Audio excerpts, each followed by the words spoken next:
Hello and welcome to the channel. If you're new here, my name is Joy, and it is my intention today to bring through messages from Spirit, from the Divine, from beings of light, passed on loved ones, angels that are on your side, only messages that are for the highest good of all. And today I'm going to be using an oracle deck, Oracle of the Pharaohs. Now, I'm not a traditional oracle or tarot reader, so if you haven't seen the first few videos, I just simply tap into the energy that I'm feeling and allow the cards and Spirit to speak to me, whether I see an image in my third eye. The third eye is the energetic point between your two physical eyeballs in the center of your forehead. And so let's see what comes through today. I will be using the book. So you've got beginning coming out. This is not just the sign of a beginning. It stands for caution. We find that our road ahead is ill-defined. It is as though we are in a misty landscape, and the shapes that we perceive shift and change. The advice that the pylon imparts is that we should wait until the winds of reason have blown away the mists. There may be a health problem that is of concern, either our own or that of someone close to us. At this time, strive for clarity in all matters and do not pay attention to illusionary ideas or fears. People will be unenthusiastic about our plans, but there comes a time in our lives when we have to take a step in the dark. We choose the time, the way becomes clear, and we take action. Interesting. So this feels like a beginning out of necessity. Sometimes when we ignore things, we are forced. Oh, and the shape of this pylon, it's like he's inside a tower. And if you watched the reading last night, there was a big tower moment that was coming in. Interesting, this card also, they're looking backwards. So focusing on what has already occurred or what is in the past, or maybe the things that led up to this tower. A tower is like a collapse of things in your life. That could be the breakdown of a relationship, a situation, a job, communication with someone. Maybe it's, I speak to a lot of moms here, so maybe it's something to do with your kids. Maybe there's something going on with your kids that feels like a tower moment, right? Oh, everything's falling down around me. I'm just doing my best out here, trying to, keep things together. And if we stay focused on the past and like maybe what happened in that argument or what that child did that triggered an unhealed inner child in us to react, right? I have very much changed the way I parent to be non-reactive parenting to the best of my ability over the past year or so. And a lot of it was recognizing, okay, these towers are going to hit, right? So these situations come up in our life where it's a tower moment because you're not seeing something, you're looking backwards, you're focusing on the way things used to be, or you're making assumptions about that person, about that situation, about, that child, maybe about a partner or about yourself. You're stuck looking in the past, and that's causing this tower to happen. Rather than, okay, I do believe that things can change, people can change, I can change. Maybe we look forward, We don't tell our kids, or we don't assume, they always do things one way. We hold the space for them to do something different the next time. We reinforce that behavior in them.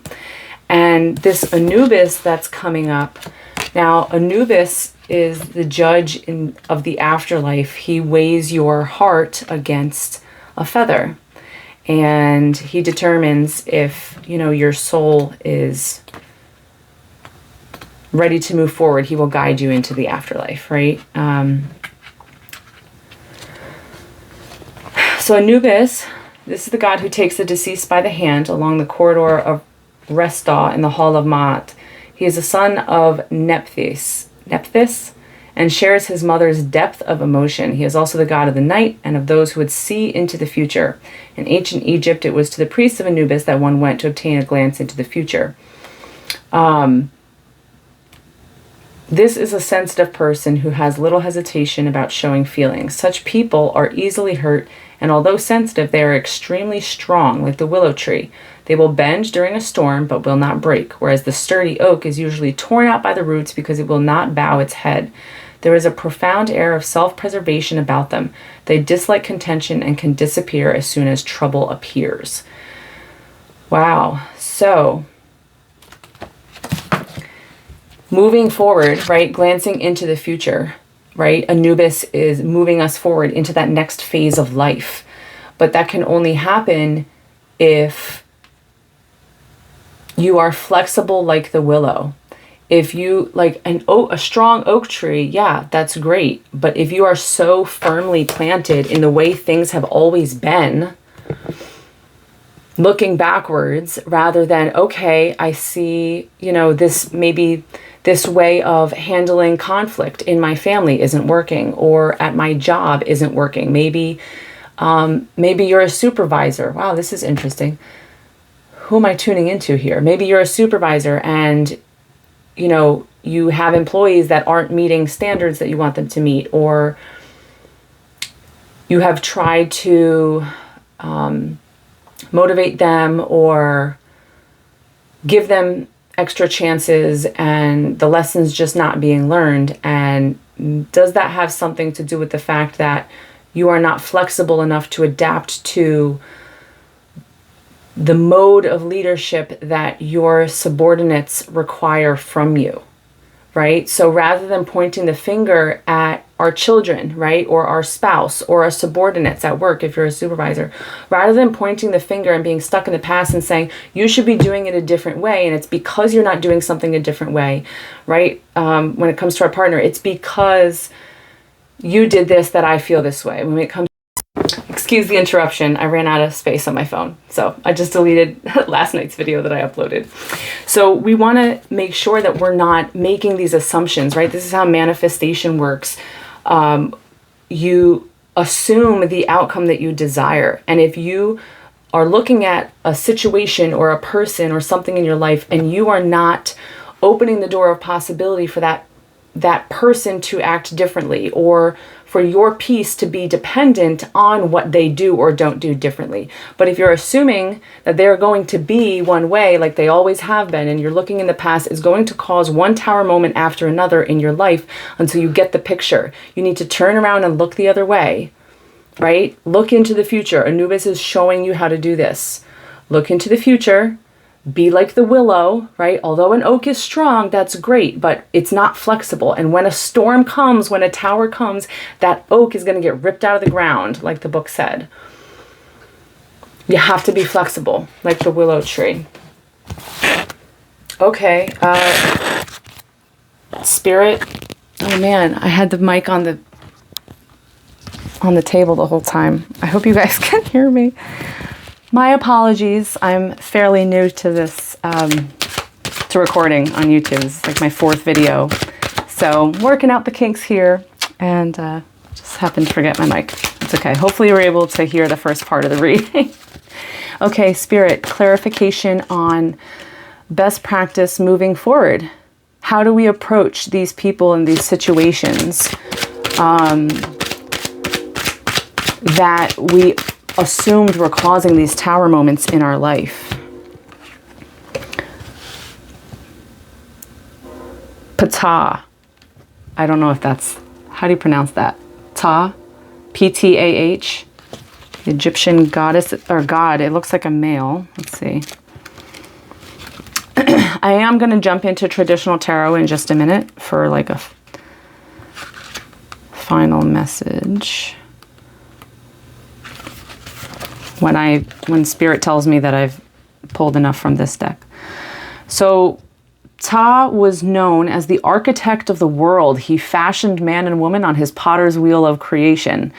Now, if you are super religious and I'm offending you, sorry, this isn't your read. I channel through spirituality, right? So I connect to the God of my understanding, and I hope that you interpret this reading through the lens of your own understanding, okay? I'm not here to offend anyone. I'm just all-inclusive, right? the universe, the Most High, the God of your understanding, no matter what name you give it, right? So that's how I interpret this. So the architect of the world, fashioning man and woman on his potter's wheel of creation. He was also the great artificer of metals and was the master architect and designer of everything in the world.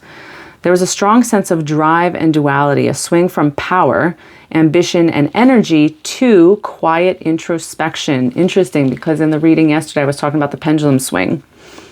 When at full stretch, people indicated by this card can accomplish in a day what would probably take lesser mortals weeks. They do, however, work in bursts of energy rather than sustained effort. A person of this type is naturally independent, so he or she will develop independent techniques. They also tend to use others to attain their own ends, but stop it. I just recorded like a whole 10 minutes. I only have 1 minute left on here. Oh my gosh. I need to make some space on my phone. I don't know the last thing that I said before it cut out, but I'll try to make this brief. You've got the tower, right, with beginning. You've got Anubis telling you to look forward to the future, stop being stuck in the past, and stop creating towers for yourself. And Ptah, who is the creator of, it says he's the architect of everything in the world. And you're swinging from power and ambition to quiet introspection. Why? Because you're realizing that maybe you were looking at the situation in the wrong way. And this card is uplifting all involved. So we find solutions where it benefits everyone. When you stop looking at situations in an old light, put a new lens on it, move forward to the future, open the door to the possibility of people being different, of outcomes being different. Okay. I think it's going to cut out. I'll see if I can make some more space on my phone and then we'll get a final message. Okay, I had like 9 gigs worth of video in my trash on my phone. So I just had to clear the trash. Ooh, maybe that's a message. Take out the trash. And this one just wanted to, it like was stuck to my hand as I'm trying to shuffle. It was like, no, I want to come out. Okay. The world. This is what happens when you start assuming a different outcome. You start looking at situations or people in your life differently. I want to just clear the energy quickly from this deck from yesterday's reading. Spirit, any channeled messages that you want me to speak on? I like this. Oh, wow, that was fast. Ace of Cups, which is new beginning and overflowing cup. It's the ace. The ace is the start of complete overflowing fulfillment. And the Six of Wands. And the Six of Wands is moving forward in, look at him, like he's not fighting, he's not rushing, he's just confidently moving forward. Like, okay, this is how we're going to make it happen. This is like the how. But the how is not your job. So what is the collective's job right now? What action should the collective take? Or what is the recommendation for the collective moving forward for the rest of today? Spirit, thank you. Oh, no. Only the bottom one? I just heard only the bottom one. Ah. This came out the other day too. The Three of Wands. I'm going to look that up. Why do I want to look that up? I interpreted it the other day as like you were stuck in something old, but you didn't have everything you needed. Like it looked like it was going to be a sturdy foundation, but you're actually missing one wand to create like that 4 corners of a foundation. And he's just sitting there like, okay, that's great, but you're not going to be able to finish your building there with only 3 wands. You need to move forward. Maybe go in search of other wands. Go in search of a new perspective. You know, get on the horse. Look, it's like he's going around gathering wands. Like, come on, people. I want to see what this says. 3 of Wands. A calm, stately figure with his back turned looking from a cliff's edge at ships passing over the sea. 3 staves are planted to the ground and he leans slightly on one of them. Okay, so you've been putting your energy and your time into the foundation that you've already built, and that's good. That's okay. Divinatory meanings. He symbolizes established strength, enterprise, effort, trade, discovery, commerce. Those are his ships bearing his merchandise, which are sailing over the sea. Okay, so they're coming. They're coming. But how is it going to get there? Okay, Spirit, clarification on how is he going to get the merchandise from those ships? Is it coming to him? Does he need to go get it?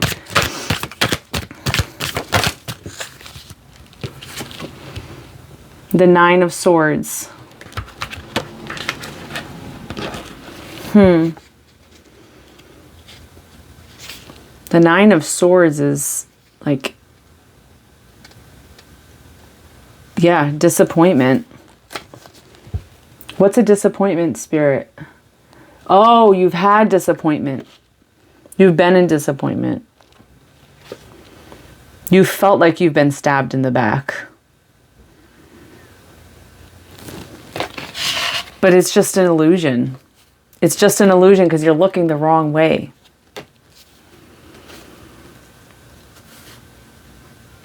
This is really far away. Like the ships are coming in, but it's really far away. If you just turn around, you might realize that there's...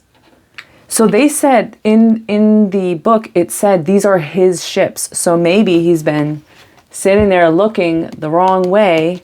And as soon as he turns around, he realizes, oh, wait, maybe I can rely on others.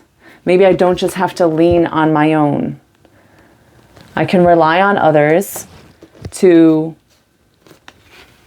move forward and make a plan that's in the highest interest of everyone. But that might require you to turn around and look the other way and realize that there's other people behind you with more wands.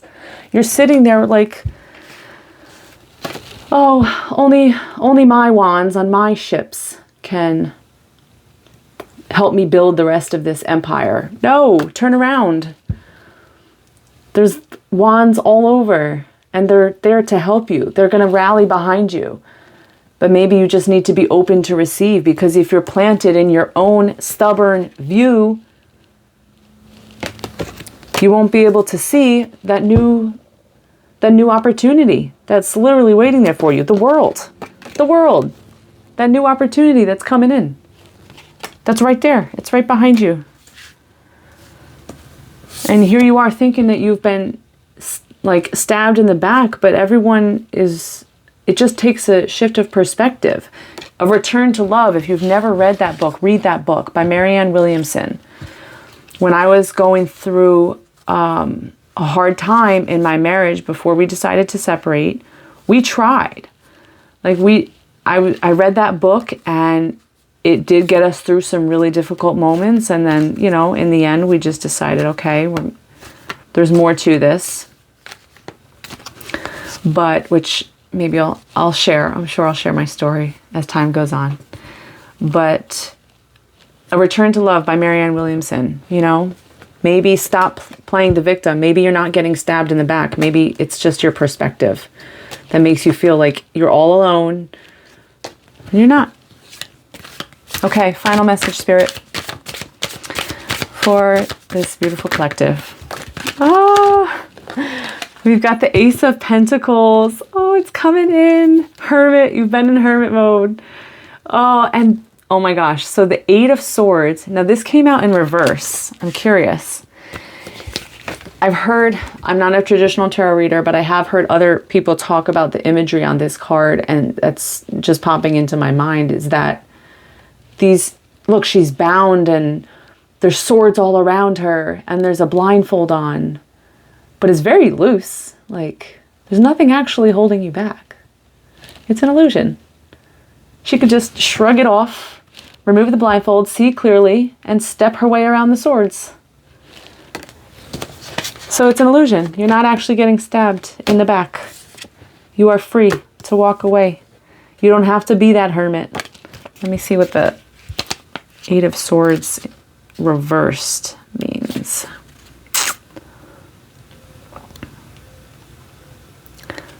So reversed is disquiet, difficulty, opposition, accident, treachery, the unforeseen, or fatality. My goodness. It's not... Oh, that's your old way of viewing it. I was like, geez, Spirit, that's a little aggressive. I don't condone violence here, okay? I do not condone violence. And I'll put this disclaimer out there. This is for entertainment. Please consult professionals before making any major life decisions, okay? Although I'm a certified mindset coach, always seek your own inner guidance and professional guidance before making major life decisions, okay? But this is your old perspective. It's the fatality of your old way of doing things, of your old lens through which you viewed yourself as the victim. You're not. Turn around, lean on other people who have wands that are ready to help you, and seek solutions that are for the good of all involved, and you all rise together. I love it. That was it. Quick one today, minus the technology glitches. Thanks for joining me, and I hope you got a message that was intended for you out of either the cards or something that I said. I was channeling something earlier. I had just gotten out of the shower. I was like, well, I'm not recording right now. Let me get dressed, put myself together. What was it? I don't know. It'll come to me. Maybe I'll do another reading later tonight. Have a wonderful day, everyone. Peace out, world.